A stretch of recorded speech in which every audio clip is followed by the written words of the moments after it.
Hey boys and girls, we are on lesson 10-3, solve word problems using measurement data. Make sure you have your workbook, a pencil, multiplication chart can be helpful just in case, some extra scratch paper, and let's go ahead and read our learning goal. I can use measurement data in a line plot to solve problems.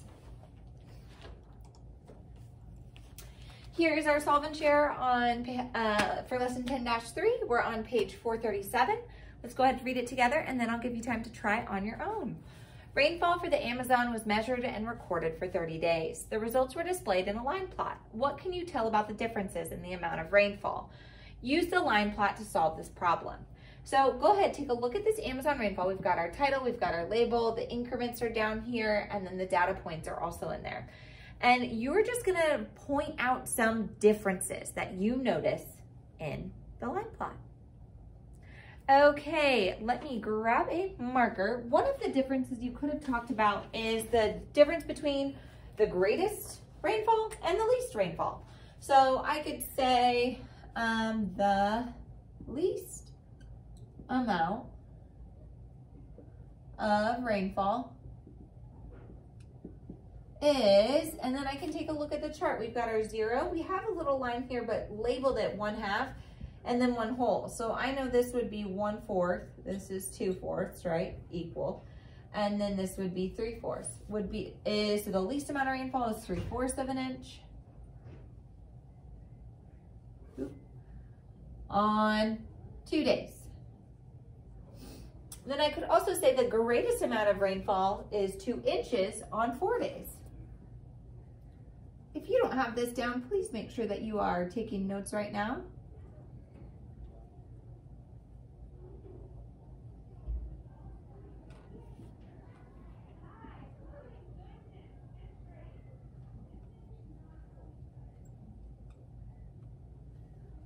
So that's just one way that you can compare the greatest or compare differences.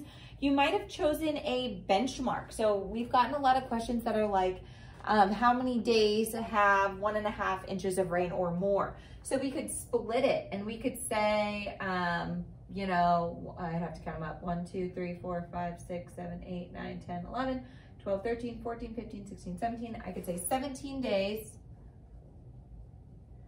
had 1.5 inches or more. And then that would leave 1, 2, 3, 4, 5, 6, 7, 8, 9, 10, 11, 12, 13 days had, and if I'm looking at this, remember this would be my 1 1/4 inches or less.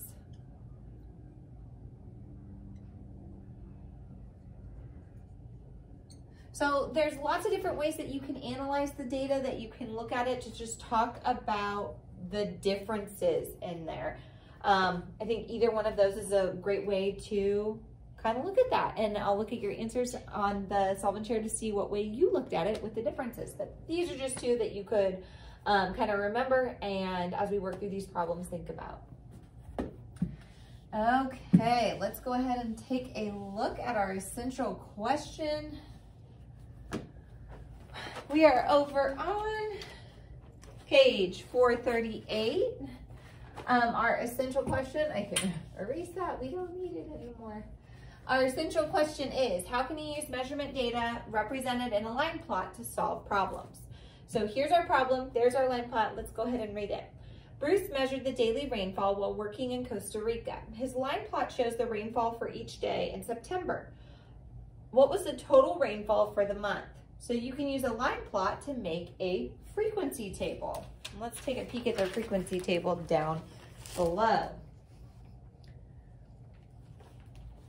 So they've got the rainfall in inches. And if you think back, or if you look back up at the top of your page, they started with 1/4 of an inch, and you'll notice these increments are broken down into eighths. So a little bit smaller than what we've been dealing with the last couple lessons.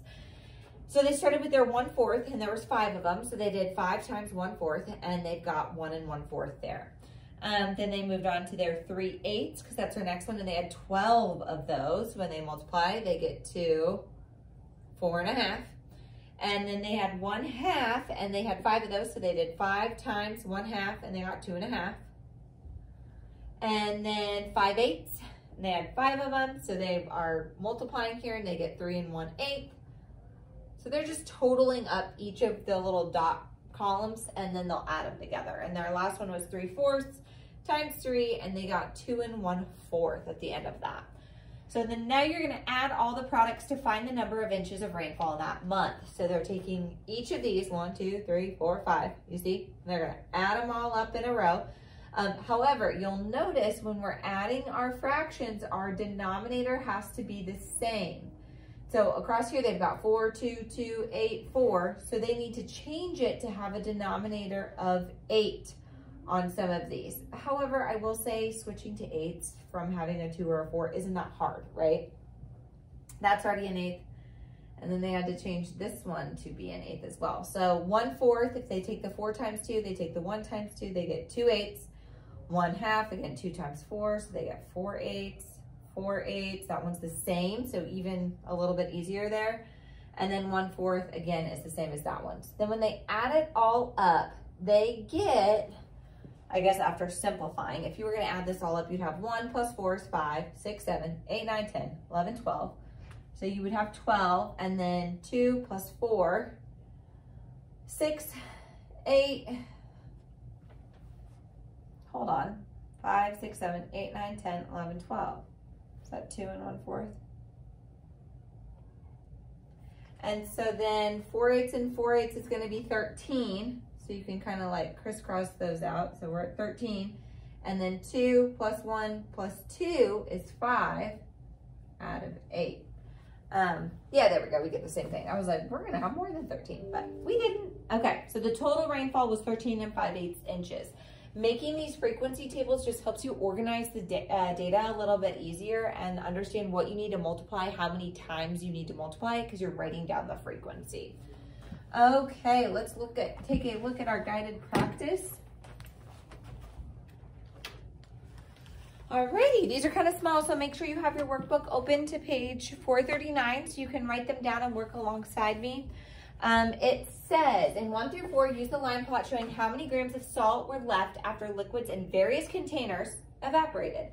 So we've got our title right here. We have our label down here. For our increments across here, you can see it's 1 and then 1/2, 2 and 1/2, 3. So our smallest is gonna be 1 1/2 in there, and that's something they're expecting you to be able to fill in between the 1 and the 2. And then same between 6 and 7, this would be 6 1/2 right there. And so they're expecting you to be able to break that down looking at those increments. Number 1, how could you find the difference between the greatest amount and the least amount of salt left? So we would just have to subtract the value under the dots that are the farthest over here from farthest over here. So subtract greatest and least value with dots. So 7 has dots on it, right? We'd have to take 7 minus 1 1/2 because that also has dots. This is also called the range. So if someone asks you to find the range of data, you're finding the difference between the smallest data point and the largest data point. Okay, let's see. Write a problem that can be answered using the line plot. So why don't you take a second right here. I want you to try and write a problem. Come up with really anything that you're thinking. Don't say range because we just talked about that. And then we'll check. Okay, so something you could have done is what? It's the salt. Amount of salt occurred most. So remember most, that's our mode. So we've talked about our mode and our range. Those are 2 different terms that we use the data a lot.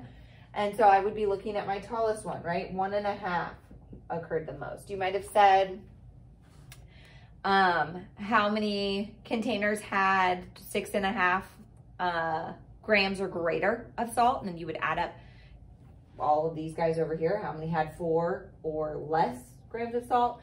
So you could have come up with lots of different questions for that one. Okay, write and solve an equation that represents the total number of grams of salt left. So this is going to be where we have to add everything up all together. Our equation is going to be, we'll have to take our 1.5 and we're going to multiply that, by how many dots I have on top. 1, 2, 3, 4, 5, 6, 7. And then we have 4 times 2, so then we'll add 4 times 2. And then we're going to add 6.5 times 3.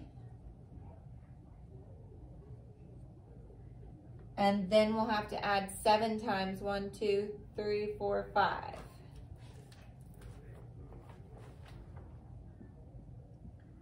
And then I need to go through and solve each of these. So this I could do equals S for the total amount of salt left for my variable there.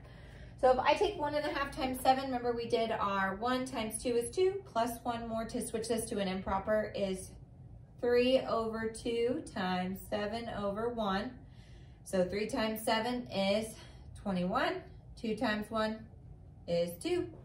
And then if I do 21 divided by 2, I'm going to get 10 and 1/2. 4 times 2 is 8, so I'm going to do 10.5 plus 8.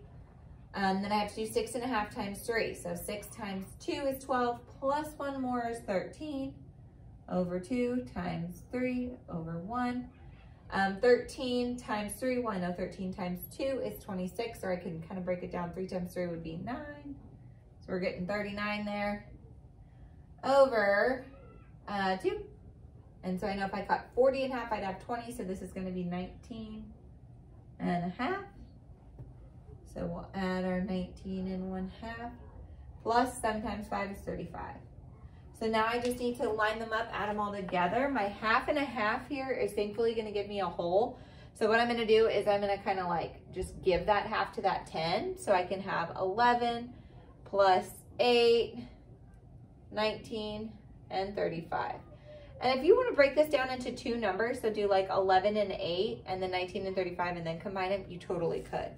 So 9 and 1 make 10. Then we've got 18, 19, 20, 21, 22, 23. We've got 1 and 1 is 2. 2 and this 2 and that 2 make 4, 5, 6, 7. So we get 73 grams of salt as our final answer there. We've got our equation above and then our 73 grams. Okay, how many grams of salt would be left if 2 of each container were used? So then I would need to double it. So instead of just having 1 for each dot, I would have double that. So we would need to take our 73 times 2. Go ahead and give that a try. Okay, and so remember we have our 73 times 2, so 3 times 2 is 6, 2 times 7 is 14. So we would have 146 grams if they were doubling all of the containers. Okay, we will work on more of these guys in groups. I know they take a little bit longer, but be patient, use those frequency tables, and show your work.